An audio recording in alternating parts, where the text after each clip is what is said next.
Pesh Dile everyone, I'm Sakina Butt and welcome to Tibet This Week, a weekly feature in English that tells you about this week's news on Tibet, His Holiness the Dalai Lama and Central Tibetan Administration. Let's look at the headlines first. His Holiness the Dalai Lama conferred with Sedna Kutbuddin Harmony Prize.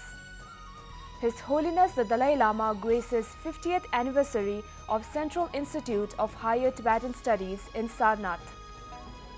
His Holiness the Dalai Lama arrives to a warm welcome in Bodhgaya. CTA President and Speaker of Tibetan Parliament attends Ganga Aarti ceremony in Varanasi. CTA President reasons why His Holiness the Dalai Lama is committed to reviving Nalanda tradition in India. Tashi Wangchuk's trial and sentencing will determine China's commitment to upholding constitutional rights, CTA President. On Thursday last week, His Holiness the Dalai Lama was conferred with the Sedna Kutbuddin Harmony Prize at the inaugural session of an inter-religious conference held at Jawaharlal Nehru University in New Delhi. The prize was awarded in recognition of His Holiness's outstanding efforts in building bridges and promoting peace. The prize is awarded annually to honor an individual or organization whose work has had an exceptional impact in promoting harmony and peace in India as well as globally. In his address at the conference, His Holiness spoke about the power of spirituality in tackling destructive emotions such as anger and transforming negativity into positive emotions like love, contentment, tolerance, and forgiveness.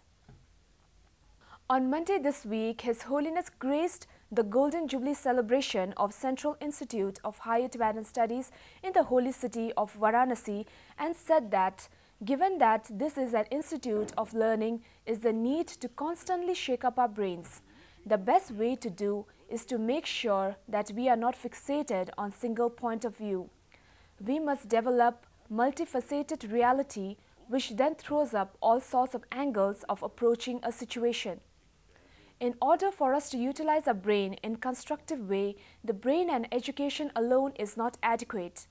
So therefore, what is required is a skillful union of intelligent brain as well as compassionate motivation.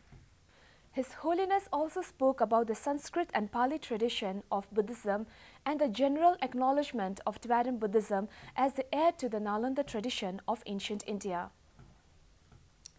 On Monday this week, His Holiness the Dalai Lama arrived in Bodhgaya to give a series of Buddhist teachings and also visited the Mahabodhi temple, the seat of Lord Buddha's enlightenment, to offer prayers.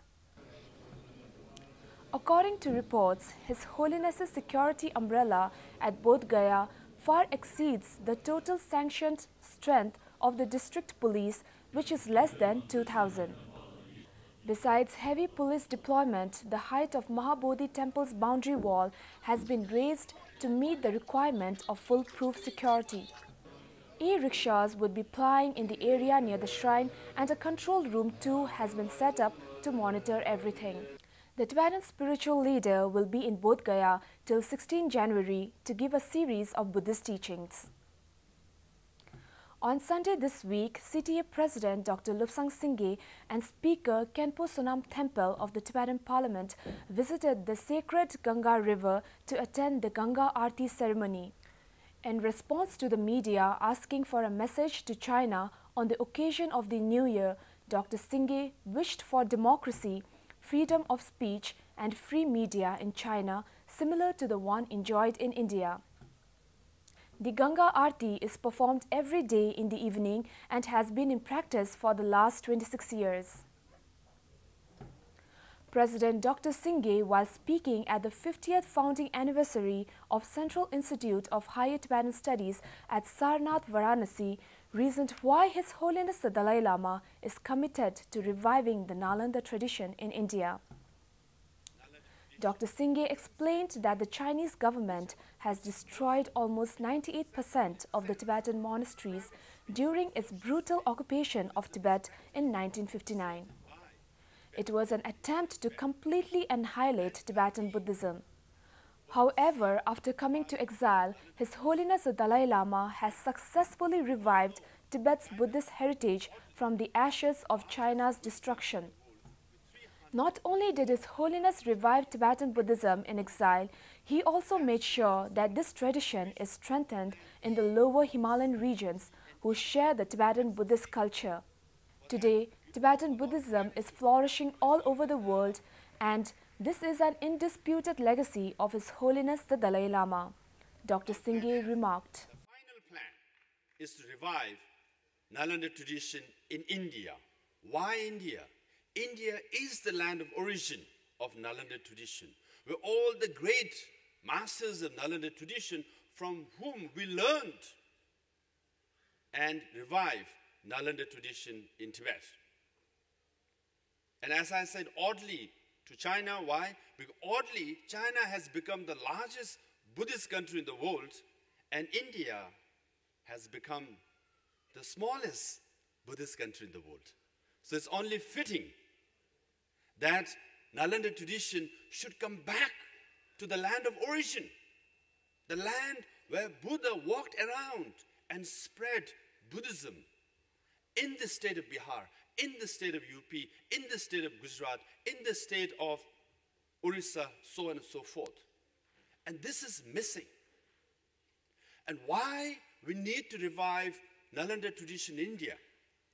On this, His Holiness does not have any personal or vested interest. He wants to revive for the sake of India.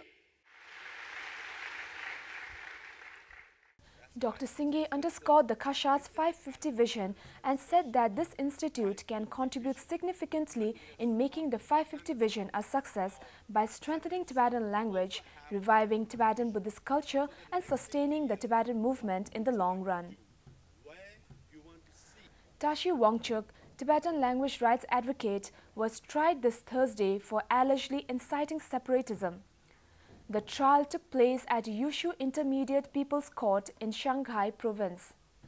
The trial ended without any pronouncement of a verdict. CTA President Dr. Lobsang Singye expressed his concern and urged Chinese authorities to uphold constitutional rights while pronouncing the sentence.